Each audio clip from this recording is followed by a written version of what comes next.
Welcome to the Jazz Flyte Podcast. I'm your host, Darrell Scott, and together we will dive into the lives and careers of the jazz legends who have left a rhythmic imprint on the world. Be prepared to reminisce on the highs and the lows of their musical journey and the trials that sculpted their timeless musical gems. We'll preserve the legacy of these extraordinary maestros and find inspiration in the melodies of their lives.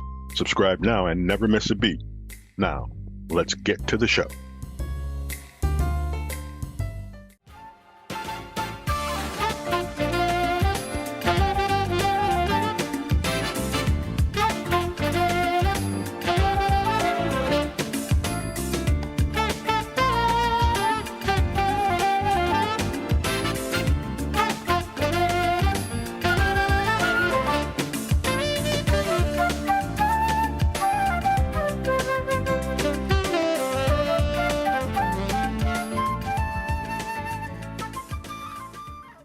Welcome to the Jazz Flyte Podcast. As always, I am Darrell Scott. I want to introduce you to our guest today. He goes by this name called That Flute Guy from Canada. His name is Alexander Zonjic. Alexander, how are you today? What's going on? It's a pleasure to be with you, a pleasure to have anything to do with Cleveland, and a pleasure to talk to someone that's been around as long as I have. That's for sure. We're going to talk about some of that stuff from our history. So tell me how a guy from Windsor, Canada, winds up in Detroit. First of all, geographically, if you know what's going on, I mean, I'm in my office today in downtown Detroit, and my primary residence is still in Windsor, but I'm 20 minutes from home. I mean, that's how close Windsor is. It's a short little tunnel drive. So growing up in Windsor, our biggest influences musically and culturally and on all levels was what in my mind is one of the greatest cities in the world, definitely the greatest music city in the world as far as I'm concerned, and that's Detroit. So for me, it was a natural thing to just wander across the border, be influenced by all the magic of Detroit, Motown, Aretha Franklin, Anita Baker, Earl Klugh, Kenny Barron, Kenny Burrell. I mean, this is the best thing about Windsor for me was Detroit. Nice. So with that being said, were you influenced? You're a jazz guy, and I've had a bunch of folks on from Detroit, whether it be Darrell Beebe, Len Roundtree, Marion Hayden. Another guy just had on my cousin Randy Scott. We're not related. We just have the same last name. Was Motown an influence on your musical career? Well, let me start by saying you mentioned jazz, and I don't really consider myself a jazz musician. I think the music is jazzy. I'm a rock and roll guitar player who started playing flute late. I accidentally bought a flute off a guy on the street for $9. That's how it started. I already had somewhat of a career as a rock and roll guitar guy. I still play guitar in my show, and I fell in love with the instrument. No aptitude to play it, and then wound up going back to university thinking that the fast track for learning how to play this very difficult, complicated instrument was to study classically, and then so the jazz thing, I don't even know where that comes from. I loved Motown music, loved James Brown, loved R&B, played in R&B bands, totally influenced by Detroit. It was unavoidable. Motown was still is. In fact, I was just hanging around with Martha Reeves last night. She just got her star on the Hollywood Walk of Fame. It was a part for her. And so, it's very eclectic. You go back to even my very first album, which was before Elegant Evening. There was an album in '78, and it's got everything on it. It's got pop songs. It's got Stephen Sondheim. It's got the Beatles. It's got Blue Bossa by Kenny Dorham. It's got Joe Beam's Wave. So I would say very eclectic, and I'm comfortable with jazzy. Never really studied jazz. Loved Bob James. Obviously, he became a huge influence on me. So, I've just kind of enjoyed the idea of the flute itself and what it's capable of.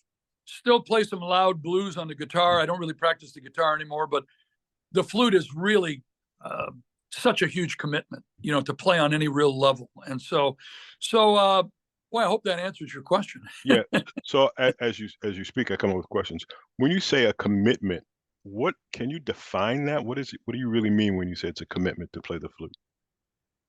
Well, first of all, to develop a certain standard, number one, like I said, my background, once I committed to it, because believe me, no one has a natural aptitude to play that instrument. And there's nothing more overrated than natural aptitude anyway. As a rule, it takes good musicians and they never get to great because good came too easy, and I never had those natural aptitudes. What I always had was a real passion and a work ethic, without a doubt. I never stopped practicing. So the commitment to the instrument, to have a real sound, not be a guy who plays saxophone and once in a while picks up the flute. I'll give you a great example of a commitment to the instrument. And it's an example of another big influence on my playing, aside from my classical ones. And that's Hubert Laws. So you take Hubert Laws, this guy studied at Juilliard. He was a Julius Baker student. He also studied with someone I studied with, Clem Barone, who at one point played with the Houston Symphony and then wound up in Detroit. So the commitment is just all that has to do with that instrument and having a real tone and a real sound and real technique. As far as what you want to play on it, well, that's another story. I get people all the time that call me up and they say, I want to take jazz flute with you. And I go, well, you should separate those two. Go find a great classical flute player to learn how to play the flute. Because their challenge is going to be the simplest little etude is going to humble you to death, because that's so difficult. And then you can study jazz with anyone, a piano player, a guitar player, I struggle with that instrument to this day. I put hours and hours in.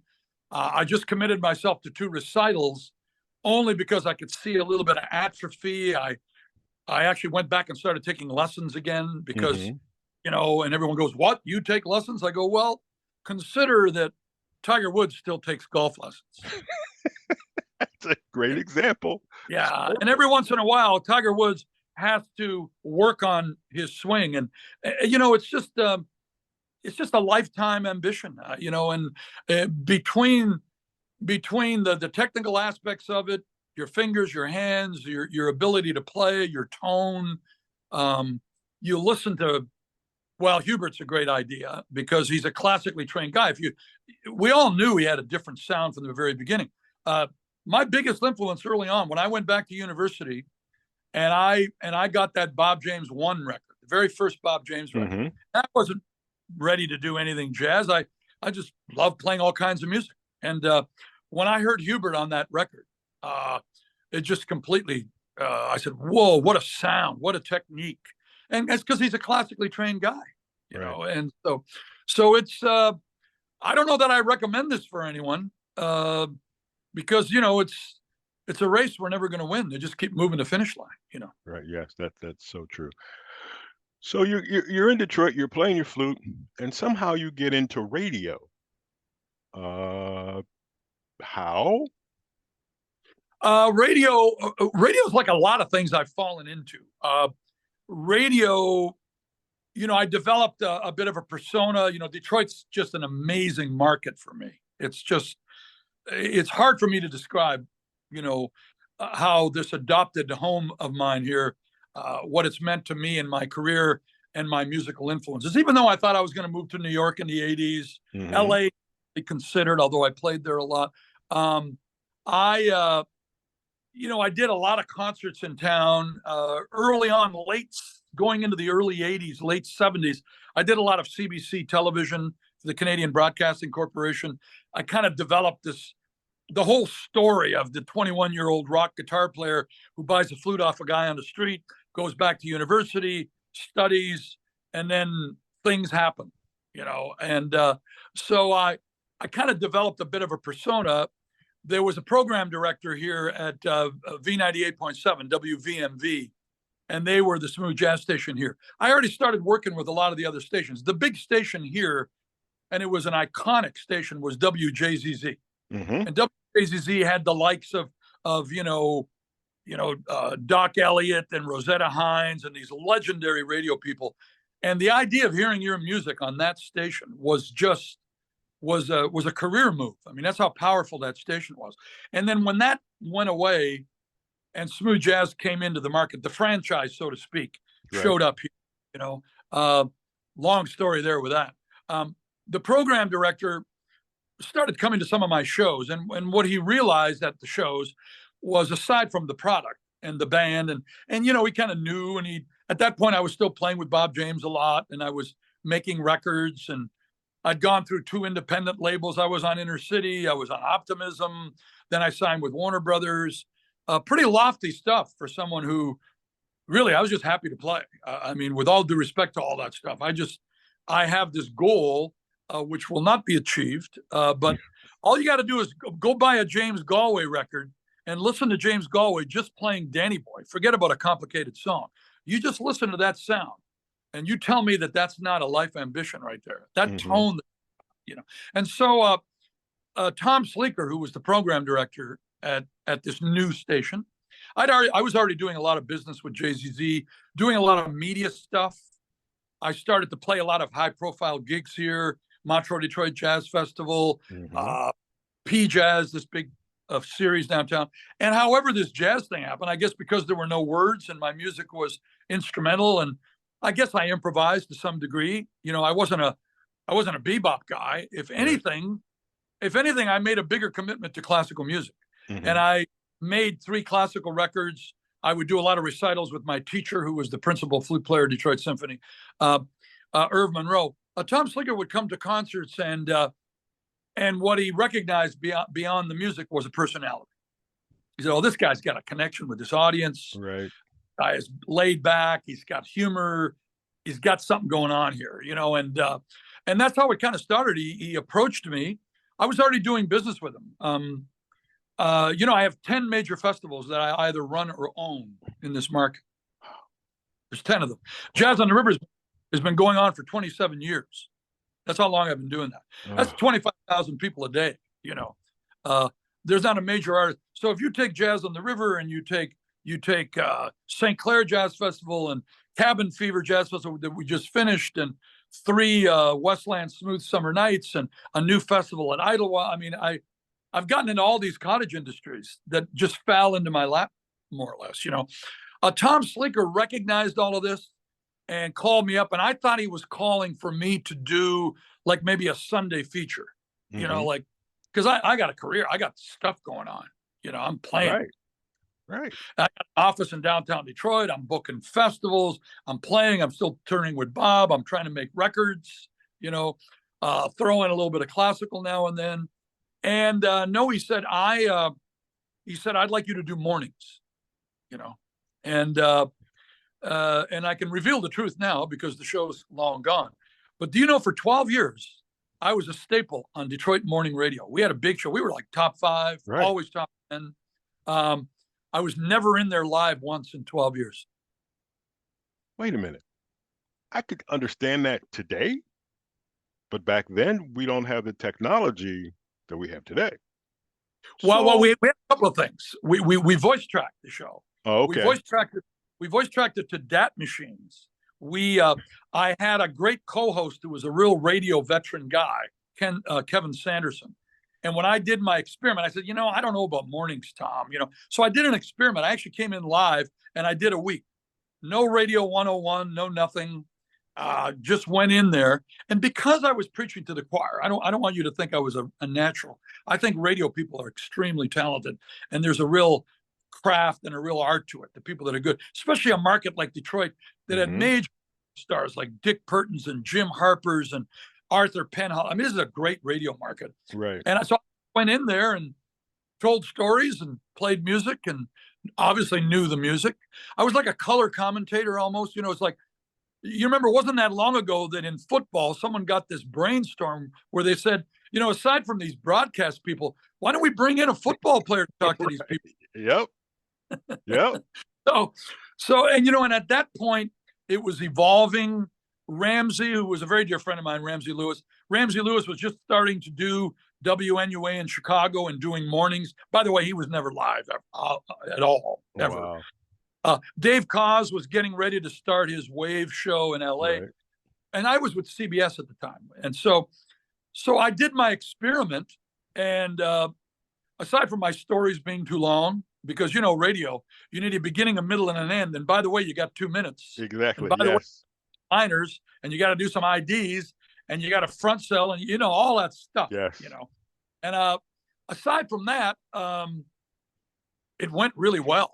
And at the end of that little experiment, Tom said to me, would you like the gig? And I go, well, I got one little problem with your gig. I'll do it live for a little while just to get some chops, but I can't do it live. I can't get up at 3:00 in the morning. I'm running a little empire here. I got concerts and festivals and gigs, and I got to practice every day, And so we did it live for a little while, got some real traction. The show really worked. It just really worked. Did all these features, played, I did a feature called Flute for Thought, where I played live flute. People had to guess the name of the song, like name that tune kind of stuff. Right. Did interviews with all of my famous friends, It was really cool. It was really, really cool. And here's what it was that my business has never been. And I'm not pretending that I haven't made a good living, because I have. But it became extremely lucrative. Mm-hmm. Because once it really got the traction it needed, I had a lot of leverage, and, without throwing numbers out there, what they were paying me, I go, you know what? It's just, it's not enough. I own supper clubs. I'm running festivals. I mean, I was running a little empire here, And so for 12 years, with Tom Sleeker and with Kevin Sanderson's help, we devised this voice track show where I would do multiple breaks. I would do breaks about weather. I would go in live once in a while, maybe after a Super Bowl, maybe after the Academy Awards, maybe after the Grammys. Once in a while, I would wander in there. But it was seamless. It was seamless. And believe me, I knew it was seamless, because once we started to get numbers, every other major radio person in this town would have loved to have busted my chops and say, he's not even in there. Right. Well, guess what? Nobody knew. No one knew. Yeah. All right. The great radio lie. Before we go any further, I want to play a tune. I want to play Motor City Sway. And when we get toward the end of this, I got to ask you some questions about what I see in Motor City Sway. I just find it interesting. I also found it in another video. So, ladies and gentlemen, you're listening to the Jazz Flyte Podcast. Guest is Alexander Zonjic. We're going to listen to Motor City Sway right now.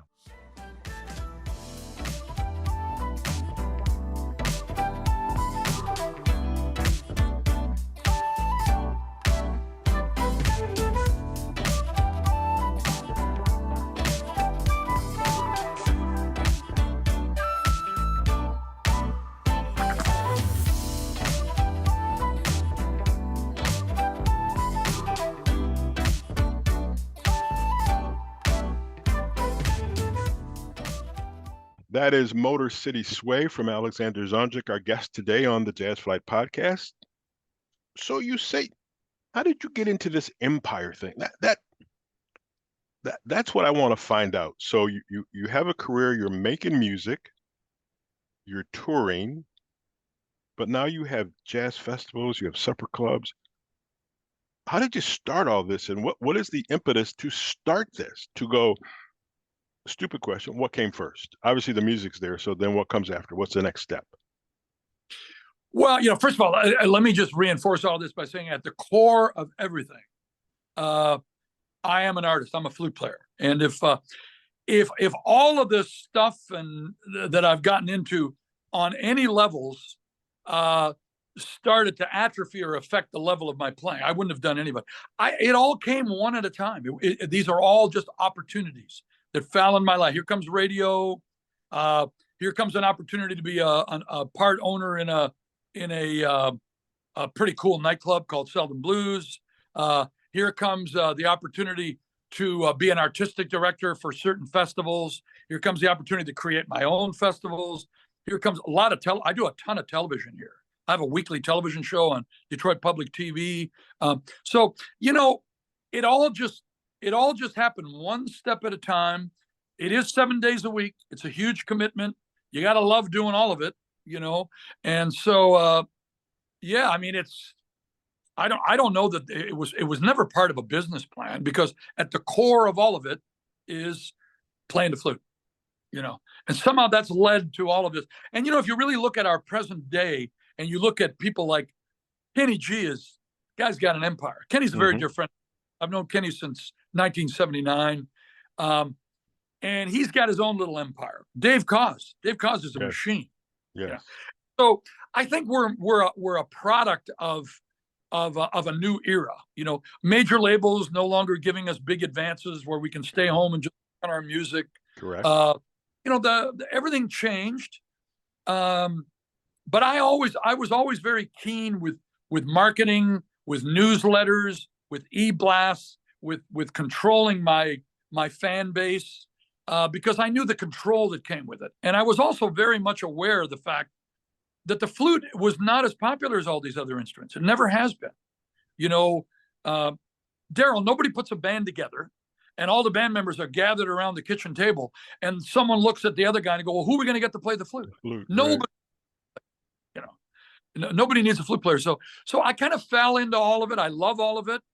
I'd like to think that I'm pretty good at most of it, you know, but in the end, it's all about this. It's all about playing the flute.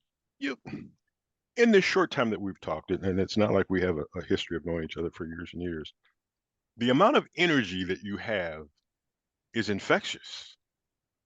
I'm being energized by this conversation, but then to realize, whether it's fundraising, jazz festivals, playing the flute, going on tour, you love this. You really gotta love it, and you put your energy into it, and I find that, number one, remarkable. Number two, you got a friend. Whatever I can do, I will do, because you've done this for a long time. We look over my shoulder, we see some of your work. I know, I love those records. but it is, to me, it is just enjoyable to see someone who enjoys what they do and all that they do. And I think that's the thing. There's so much nowadays when it's like, I'm just going to stay in this little window, in this little lane, and that's all I'm going to do. But you're here, you're there, you're here, you're there, and you make it work very successfully. Real quick, because this is going by far faster than I thought. What do you got coming out new? What's new? What is next for Alexander? Like, you haven't done enough. What's next? You know what? First of all, thanks for all of that. And let me just say, you gotta love it. Liking it is not enough. You can't just like it. You gotta love it. You know, it's like, you know, I have an expression that I totally love. The magic you're looking for is in the work you're avoiding. It's where all in the work. That's where the magic is. The magic you're looking for is in the work you're avoiding. I don't avoid work, you know, and I get little pieces of that little magic. So the idea of all of this, it comes with a lot of control that comes with it. I have a company called Highfalutin Music. I've been in this office in downtown Detroit for over 30 years. We run my empire here, small staff, and there's a lot of freedom that comes with I don't wait for the phones to ring. These days, 80% of the gigs that I play, I create. They're my gigs. So good question. I think a lot more people are doing this. Most major artists in the country who know me, they know this. You know, I just finished hanging. They all know. They go, oh man, that guy. You know, it's not for everyone. You definitely need a lot of energy. You got to have a lot. But you know, the energy comes with the passion. You know, the energy comes with loving all of this stuff. Some of it you're in the trenches. It's not easy. So I hope that clarifies some things. Can I back up for a minute, because you played Motor City, and I got to give credit to one of my newer allies. I've been so lucky. If I look at these mentors, you know, you go back You accidentally buy a flute off a guy on the street. You go back to university. The school lets you in for some strange reason. Lord only knows. What am I doing with a $9 flute and a Rubank elementary book? I meet these professors. Then I start being mentored and studying with Irv Monroe, this brilliant symphonic flute player. He becomes a big ally. Then I meet Bob James, and oh my goodness, what that guy did for me was amazing. Then Jeff Lorber comes along. He's a huge fan and a mentor. Motor City Sway is all about James Lloyd from Pieces of a Dream, right? Yeah, James Lloyd wrote that song. He's my new big collaborator. So to fast forward with what's new, there's a new single out right now. The new record is a collaboration record with James Lloyd. The first single is called "Night at the Roxy." It's out right now. Okay. It's a great video. Seen the video or not? I'll have to send it to you. Okay. Kirk Whalum is on it. Kirk, by the way, also became a huge supporter, big ally, big mentor. So when I look at all of those, and it's reciprocal, I book all of them. They're all my buddies. I book a ton of musicians in this market. I don't go to sleep at night going, "What have you done for someone else?" I've done a lot for all of them. So I'm working. A new record is coming out. New singles coming out. Firing up a new festival at Idlewild, which is a historically famous place. I don't know how familiar you are with Idlewild. I've heard of it. Yeah. Firing up a new festival there, getting ready for the big summer, Jazz on the River, Westland Smooth Summer Nights, booking those 3. Just finished Cabin Fever. Got a concert at the Roxy coming up in a couple of weeks. 2 recitals coming up, which I consciously booked so that I could lock myself up, because I'm death at this point, just getting through that repertoire. That's how difficult it is. One of the concerts with one of the flute players from Detroit Symphony, best way in the world to challenge yourself. Just get up on stage with a truly schooled, amazing classical musician. So all of that's going on. The summer will come. The single will run its course. There'll be another single. The record will come out. There'll be other records. I own my whole catalog at this point. I've made a lot of records. All right. Before we continue, one more song to play for the people to find out what your music is all about. And the funny thing is, when you're our age, you'll remember this term, and you kind of fit it. This is Hipster by Alexander Zonjic on the Jazz Flyte Podcast.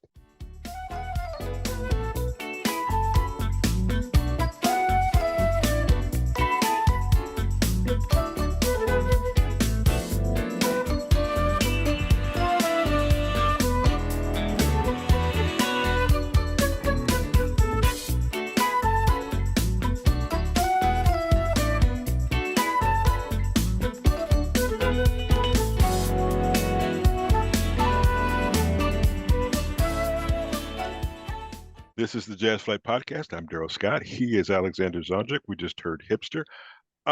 And listening to all of this, and then listening to this infectious energy, I've asked a couple of people this. When do you sleep? When do you get rest? Well, I do rest. I also go to the gym every day, 7 days a week. Okay. First thing I do every morning, because it's where I get the energy I'm going to need. My days they're 10 and 12-hour days, and it's 7 days a week, and so I do rest. When I do, I rest. When I'm pretty much exhausted at the end of every day. I usually end the day sitting in a chair playing. I've got music stands everywhere, music that I'm trying to learn everywhere, and it's just part of my thing. I don't spend a lot of time by myself. My idea of a studio, I don't get into all the technology. I have enough skills. I want no more skill sets.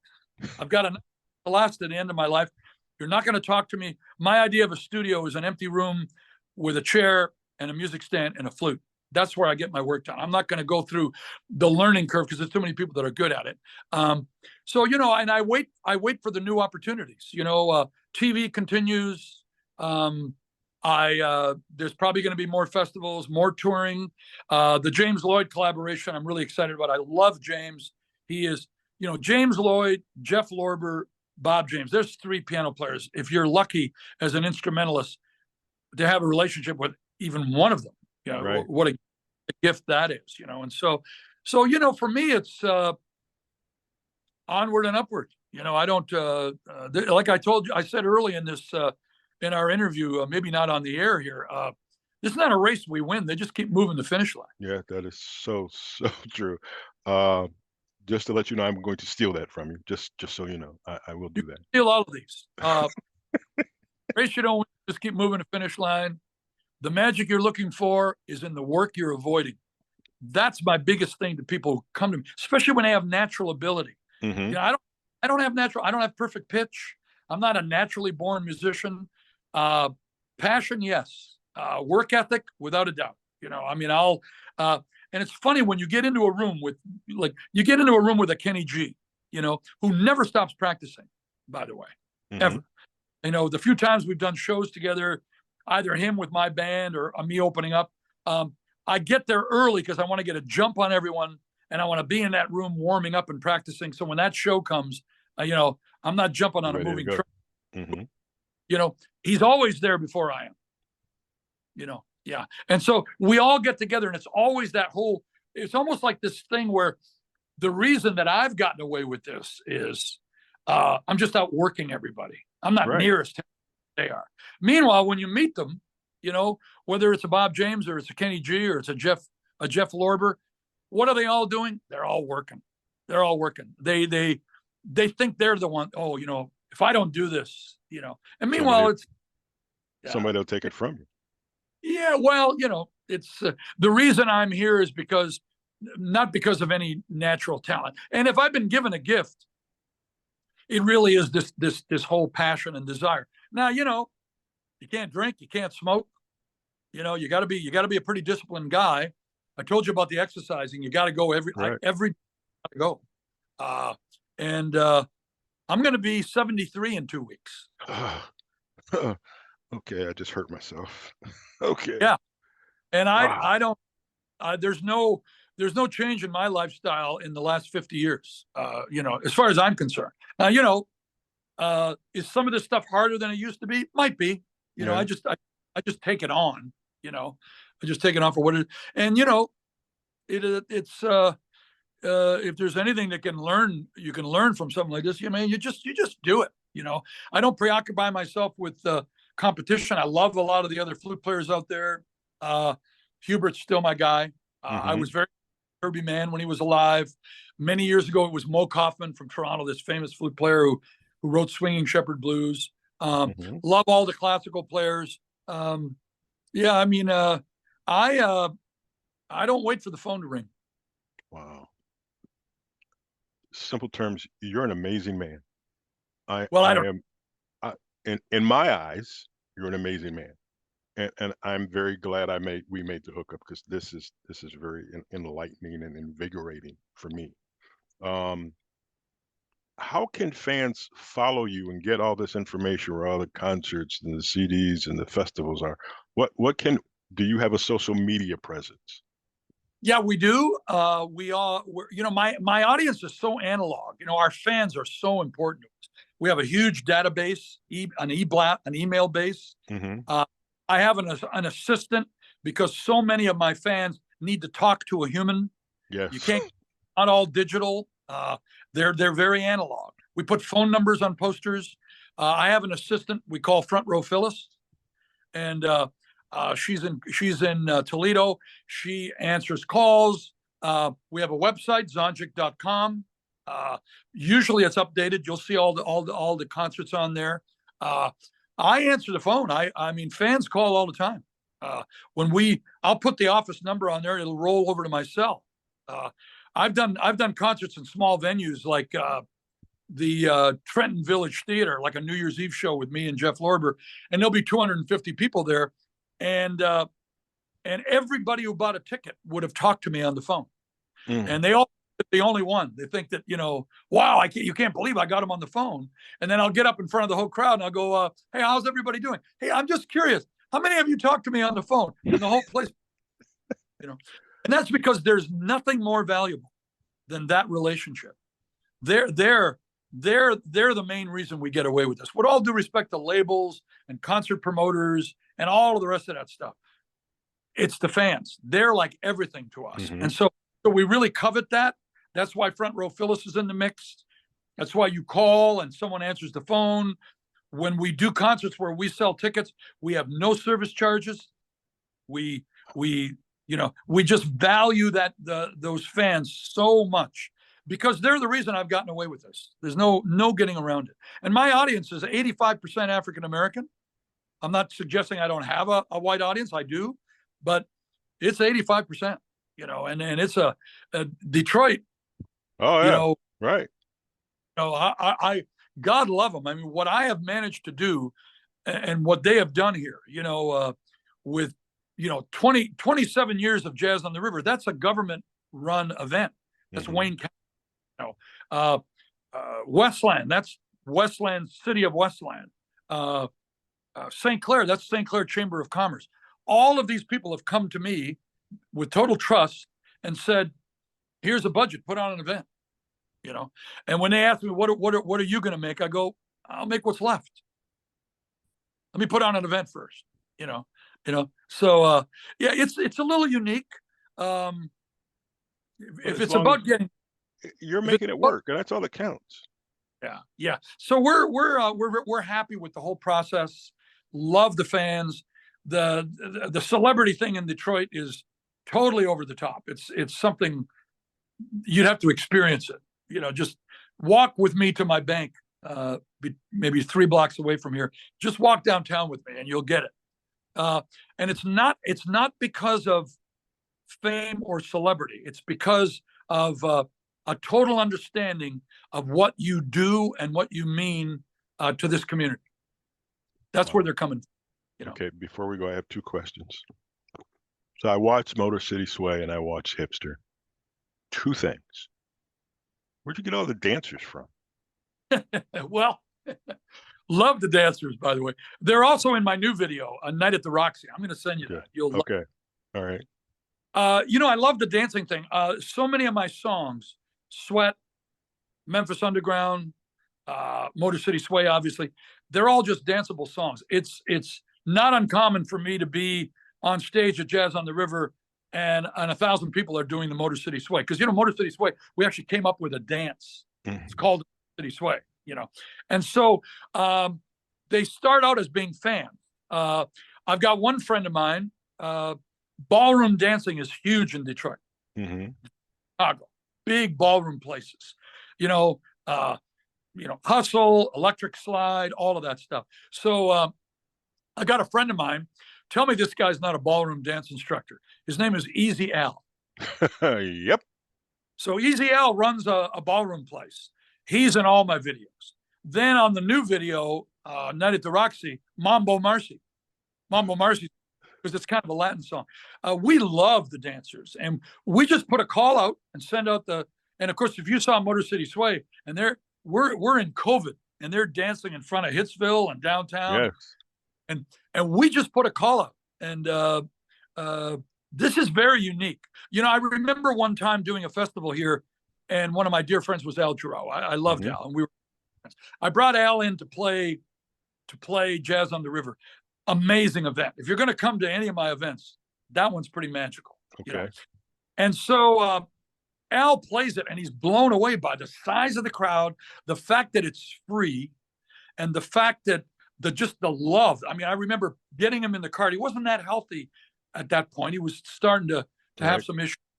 And we got in a cart and we're driving down to the stage. You have to drive down to the stage. There's 200 boats behind the stage in the water. The people for as far as you can see. And the crowd's going nuts as we're driving Al down there. And you could just see him just light up. The next day after that festival, I'm here in the office and he calls me. He's still in town. And I don't know if you ever met or knew Al Jarreau, but I met Al. His speaking voice, maybe it's just me that thinks this. He's very animated when he talks. He reminds me of Carol Channing. I'll have to listen. Alexander. Right. So he called me up and he goes, Alexander, what happened there? He could not believe that whole experience. And he says to me, and I quote, and this is free? And this is like tax dollars? He goes, why aren't you doing this in 20 other markets in America? I said, because I'm not going to live that long. I can't do it. It's not even possible. He totally recognized that this is a very unique relationship that's happened here between the flute guy from Canada, Detroit, radio, television, festivals that are free to all these people. Whenever I do ticketed events, they're affordable. Cabin Fever just finished 7 hours of music, $50.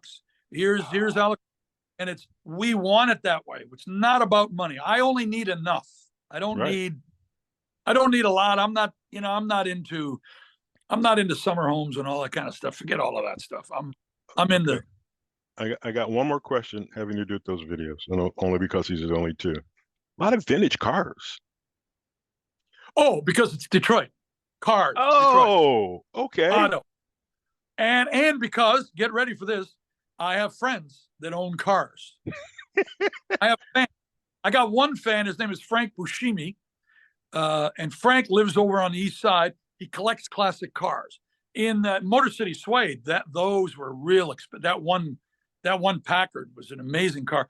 That is a Stahl Auto Museum. I have developed so many incredible relationships in this city between media, between automotive, it's just, they're assets that I have and that I can call on. And if you take that video, for example, like Motor City Sway, everything in that video is a favor. It's all a favor. The theater we're in, oh, that's a friend of mine who gave me the theater. The cars, oh, that's Stahl Auto Museum. Here's some cars for you. The Corvette, that's not my car. I'm driving around. Well, that's another friend of mine that owns. The video company that filmed the whole thing, that's Burke Video, who does so they're all favors. They're all favors. They're all just, we're just, if there's perks that come with relationships and with all friendships, there they are right there. And the other thing we're championing Detroit. I love Detroit. Don't like it. With all due respect to Windsor and Canada, I love Detroit. Detroit is everything to me. You are an amazing man, and I truly, truly, truly mean that. The things you've done musically, the things you're doing in your community, the things you're doing for the city of Detroit are absolutely amazing. I've done a whole bunch of these interviews. There are some that are just interviews. There are others that are inspirations. And you are now one of them. Sometimes I do this and yes, sometimes I'm a fan of Zoom, sometimes I'm not. But you never know what to expect when you go to interview somebody. Over the last month, and I'll say between you and Gerald Albright are now my two favorite people. Gerald's a dear friend. Darrell is just like, he has a dog, we have a dog. We got off on a tangent talking about dogs. And he's like, Darrell, when I'm in town, we got to go have lunch. Okay, fine. We'll do that. Well, we could talk. I've had rescue dogs my whole life. I saved them death row. I can give you a rescue. Never mind. I'm not going to talk about that. He might hear me get mad at me. Alexander Zonjic, it has been an absolute pleasure. This will hold a special place in my heart. I will come back and listen to this. You are an inspiration. I greatly appreciate you being on the Jazz Flyte Podcast. At some point in the future, might give you a call back to find out what else is going on, what else you are doing. Talk about one of your festivals. Yeah. There's so much here to do. We're an open book. Got to get into Cleveland, especially with James Lloyd, I call him we call one another broski, partneruski. He's right. And he had a bit of a health scare a couple of weeks ago. Yeah, he was actually here. I saw him Pieces of a Dream, and it was right after that. He played with Najee. They were the opening act for Najee. And it was right after that. We had just done a show, and we did a photo session for the new record and the new single. And he went home. It was Super Bowl Sunday. Right. And had a party because he loves to cook. He's a big cook. Yeah. He'd be a great podcast guy.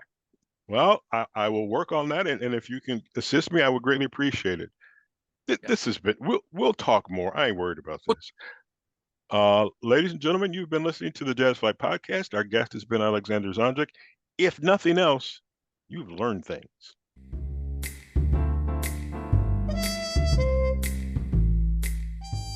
Thank you for tuning in to the Jazz Flyte Podcast. I hope you enjoy these stories and soulful melodies that grew through the doors of time.